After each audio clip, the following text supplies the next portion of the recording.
2020년 5월 4일 아침 6시 40분입니다. 오늘은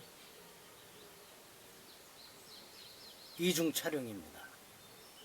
요즘 계속 노트북 컴퓨터로만 촬영을 하고 있었는데 오랜만에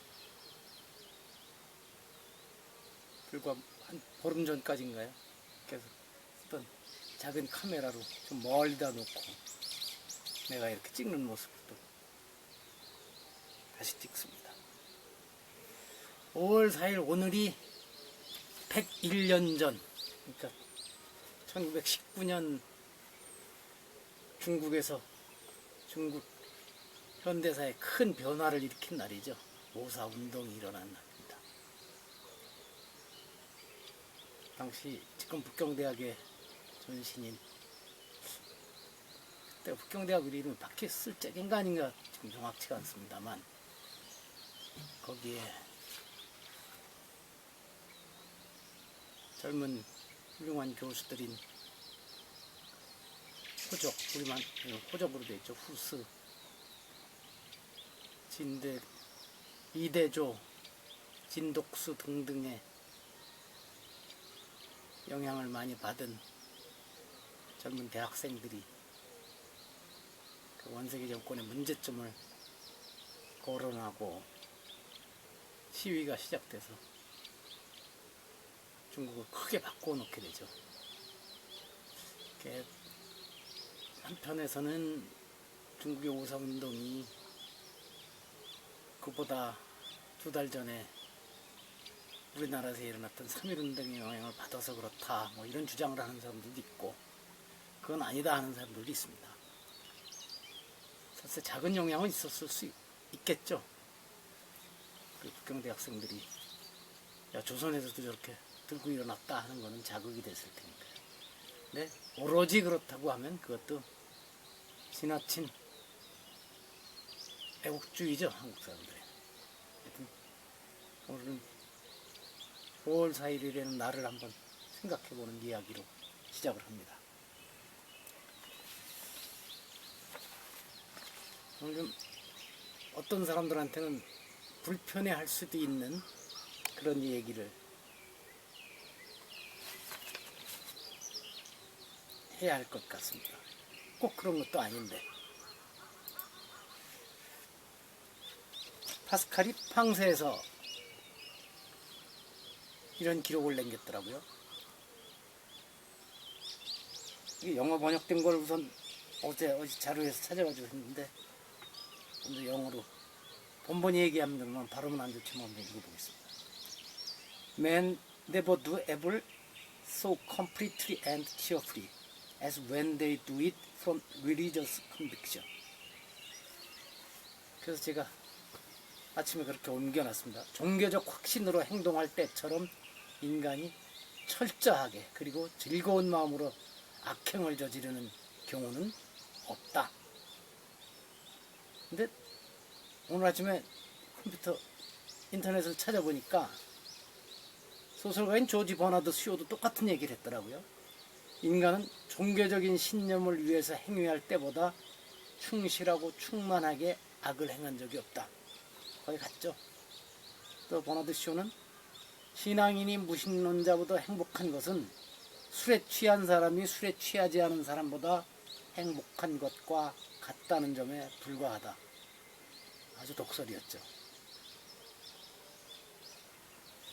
10몇 년 전 전 세계를 강타했던 만들어진 신, 원 제목은 신이라는 망상 뭐 이런 뜻이었지만 한국에서 책을 내면서 만들어진 신이라고 했습니다만, 그것을 쓴 영국의 진화 생물학자 리처드 도킨스는 그 책을 읽다가 저도 밑줄을 치고 기록해 놓은 건데, 나는 무신론의 이름으로 벌어진 전쟁이 있었다는 소리를 못 들었다. 좀 심하죠. 종교 때문에 일어난 전쟁이 인류 역사에 많긴 했지만, 그렇다고 해서 무신론의 이름으로 벌어진 전쟁이 없었을까? 그건 또 아닐 겁니다. 근데 어쨌든 도킨스는 그 종교의 문제점을 그 아주 적나라하게 파고들면서 오히려 그가 내세우는 무신론 자체가 지금 종교처럼 돼버린 그런 점도 있습니다. 여러 해 전엔 영국의 시내버스에다가 이 무신론 광고를 리처드 도킨스가 달고 다니게 했던 적도 있었죠. 하여튼 이게 니체도 똑같은 얘기를 했거든요. 믿음은 무엇이 진실인지 알고 싶지 않다는 것을 의미한다. 신앙은 거짓보다 더 위험한 진실의 적이다. 이게 100%는 맞지 않지만 참 그런 경우가 많습니다. 제가 왜 오늘 이렇게 저도 종교 쪽에 발을 디디고 거기서 솔직히 말하면 먹고 살기도 하고 이러는 사람인데 개인적으로는 참 회의도 많이 했습니다. 특히 뭐 흔히 사막의 종교라고 하는 그 셈족의 종교인 기독교와 이슬람 쪽의 문제는 별개로 하고 그 종교들은 다른 종교하고도 그렇게 전쟁도 치렀지만 자체 내에서 분열이 될 적마다 그렇게 전쟁을 치르고 수백만을 죽음으로 몰고 가기도 했었는데 흔히 평화의 종교로만 알고 있는 불교도 2600년 역사에 그런 불교를 전파하기 위해서 전쟁을 치르고 이런 일은 거의 없었다고 하는데 최근에는 스리랑카에서 타밀 그 힌두교 쪽이죠. 타밀족하고 주류 불교도가 내전을 치르는 것, 또 미얀마에서 로힝야족 무슬림들과를 거의 종족 몰살시키겠다는 식으로 그렇게 탄압하고 있는 것. 그 정도는 하지만 태국 남부의 말레이시아 접경 지역에 무슬림들을 또 탄압하는 문제, 이런 문제들을 보면서 야 저게 저러고서도 불교인이라고 할 수 있는가. 더군다나 미얀마의 미얀마 정부에서도 부담스러워서 그 승려는 투옥을 시키고 하던데 미타운가 하는 사람이에요. 그 악을 쓰고 무슬림 로힝야 타도하라고 그러는 장면을 보면은 소름이 끼칠 정도입니다. 스리랑카에도 또 그런 승려가 몇 명 있어요. 저는 차라리 그럼 승복을 벗고 그냥 민족주의자로 나서서 우리 미얀마에서는 버마족만 살아야 된다고 하든가, 스리랑카에서는 불교를 내세우고 승복을 입고 그러는 데 대해서는 진짜 역겹고 가끔 욕도 많이 퍼붓습니다. 혼자서. 근데 또 그 과정을 이렇게 살펴보니까 물론 그렇게 된 데에는 영국 제국주의자들의 뿌려놓고 간 씨가 있죠. 스리랑카에서도 그렇고 미얀마의 경우는 더욱 심각하게 그 로힝야족을 영국 식민지를 경영이라 하면 말이 안 되죠. 미얀마를 통치하는 영국 제국주의자들이 인도에서 이 로힝야족들을 데려다가 자기들의 말하자면 심부름꾼이나 하수인으로 고용을 해서 주류 버마족을 탄압하는데 앞장섰었고, 그러다가 2차 대전이 끝나고 좀 지내서 미얀마가 버마로 독립할 적에 그대로 남은 로힝야족들 그냥 남겨두고 갔죠. 영국 애들이. 그러니까 그들과의 주류 버마족 사이에 계속 갈등이 될 수밖에 없는. 그런데 종교적으로 둘이 서로 다르지 않았다면 그 정도로 치열하게 지금까지도 100여 년이 가깝도록 더욱 갈수록 심각성이 더해지지는 않았을 터인데, 그게 종교라는 묘한 변수가 끼어들어서 이런 어려운 상황을 계속 이어가고 있는 것입니다. 그래서 종교학자 가까운 종교학자들이 뭐 꼭 종교학자가 아니라도 같은 생각이겠지만 종교와 민족주의가 결합되는 것만큼 위험한 것이 없다고 해요. 그러니까 이렇게 파스칼의 얘기나 아까 조지 버나드 쇼 얘기도 다 마찬가지입니다. 이 종교적 확신이 너무 강하면 그게 집단이 됐을 적에 내전으로도 가고 소수 종교 쪽을 몰살시키려고 하는 큰 싸움이 일어나고 개인의 경우에는 이웃과 싸우고 어떤 데는 가족 형제와 싸워서 의절하고 이런 경우들이 많죠. 다른 신념, 예를 들어서 어떤 집안에서 누가 좌익으로 빠져서 다른 가족들과 멀어진다든가 또 뭐 다른 일들이 있을 수도 있지만 그보다도 더욱 심각한 것이 아마 이 특정 종교의 확신에 너무 강해서 다른 사람들을 인정하지 않고 왜 당신은 내 말을 안 따르냐, 나를 안 믿느냐 하면서 가족까지 처음에는 설득하려고 그러다 나중에는 난 그러면 아예 의절하겠다 하고 서로 그렇게 되는 경우들이 많죠. 종교가 할 수 있는 순기능도 많이 있는데 긴 역사를 봤을 때 순기능을 한 기간이 더 많았을까, 길었을까, 짧았을까 이런 고민을 해봅니다. 제가 일부러 이제 묻는 자리에서 가끔 가톨릭 확실한 사람들은 가톨릭 2000년 역사에 평화로운 시기가 얼마나 됐을까 한번 생각해보자고 그러면 참 입을 다물더라고요. 현재 가톨릭을 얘기하는 건 아닙니다.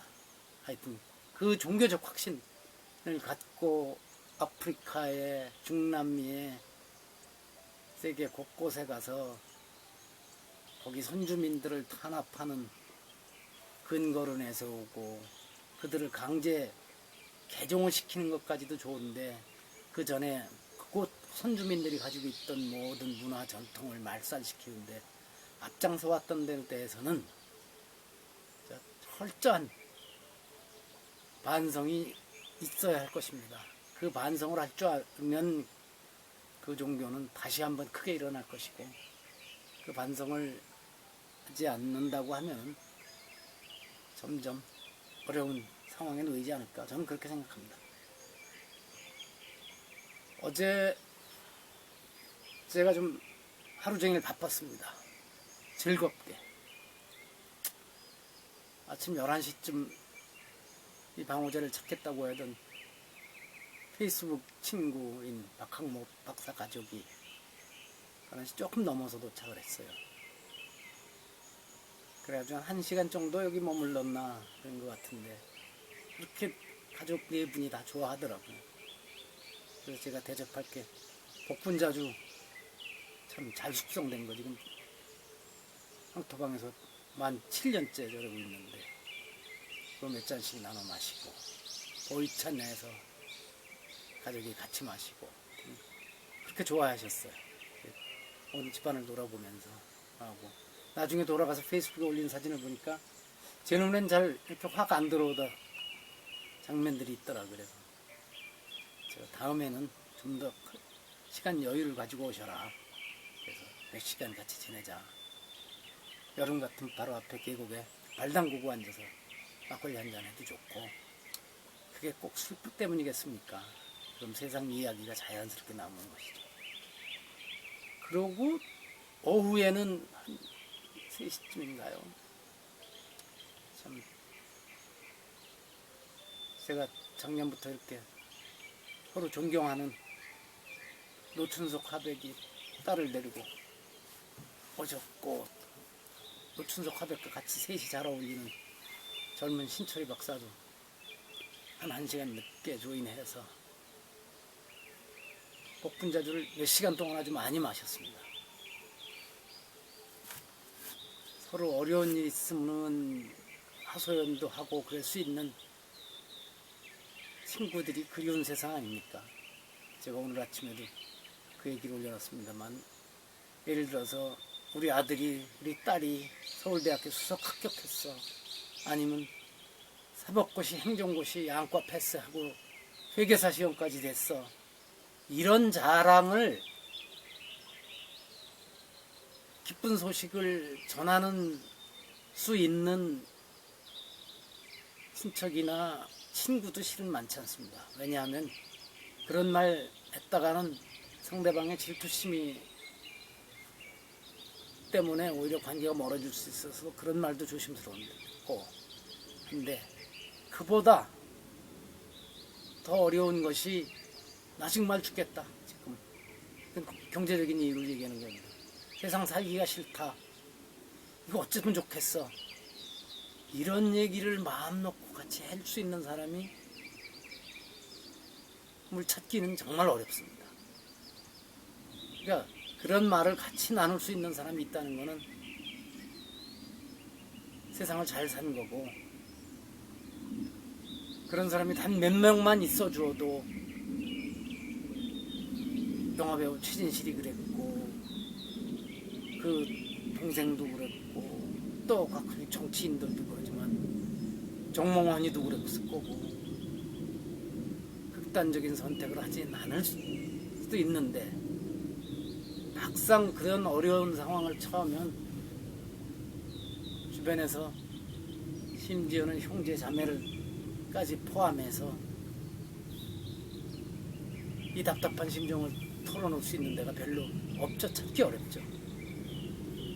그래도 심지가 굳은 사람은 또 이겨내고 사는데, 평소에 착하게 살고 이러면서 했던 사람은 그 상황을 이겨내지 못하고 극단적인 선택까지 하게 되는 거죠. 그래서 그게 억지로 되는 일도 아니고, 같이 이야기를 나눠줄 수 있는 사람, 그런 어려운 상황을 이야기할 수 있는 사람, 나한테 그런 사람을 찾기도 해야 되겠지만 내가 그런 역할을 해줄 수 있게 되면 더욱 좋습니다. 그렇게 힘들 적에 찾아와서 하소연을 해줄 수 있는 사람이 나를 찾아와서 해주면 좋습니다. 그래서 저는 방어제는 나를 내려놓는 곳이기도 하지만, 나를 내려놓으면 또 그런 어려움이 있는 친구나 누구든지 찾아와서 같이 막걸리를 마시면서, 아니면 제가 자랑하는 고창 목분자주를 같이 마시면서, 술을 못하는 사람이면 커피나 보이차를 마시면서 그런 얘기를 이 속에서 나누다 보면 마음이 훨씬, 그쪽 사람도 편해질 것이고 저도 편해지고 그럴 것입니다. 원래 이 방호제를 자리 잡을 때 아내하고 그런 꿈을 가지고 있었습니다. 여기가 그런 자리가 되자 누구든지 찾아와서 편하게 이야기하고, 자랑할 것도 있으면 찾아와줘도 좋고, 그보다는 힘든 얘기 와서 같이 좀 그리고 그걸 들어줄 수 있으면 좋겠다, 이랬습니다. 떠나간 아내는 정말 다른 사람들에는 그런 어려운 얘기를 아주 잘 들어주던 사람입니다. 저는 어떤데 제 후배가 그런 경우 있으면 짜증이 날 정도가 되는데, 집사람은 2시간, 3시간 그 얘기를 다 들어주고, 이게 다른 설득하거나 이런 건 아니죠. 이 얘기를 들어주는 거죠. 그러다 보면 상대가 많이 풀리죠. 서로 부부간에 심한 사람들은 양쪽 다 같이 어디 가면 집사람이 한쪽 남편 데리고 2시간 얘기 들어주고, 부인하고 같이 한 2시간 얘기 들어주고, 그러다 나중에 슬쩍 호치하죠. 왜 그렇게 말로 부딪히냐. 꼭 해야 될 일인데 말로 되면 감정이 잘못하면 힘들어진다. 그럼 그럴 적엔 이메일로 자세한 본인의 나는 이렇게 생각한다, 이런 얘기를 하든가, 그것도 힘들면 핸드폰 문자 메시지로라도 하고 사랑한다는 얘기도 그렇게 표현하고 그래야지. 이렇게 코치도 해주고, 그래서 이 사람이 어디 학교에서 상담 심리를 전공하거나 그런 거 아닌데 의외로 그런 어려움에 처한 사람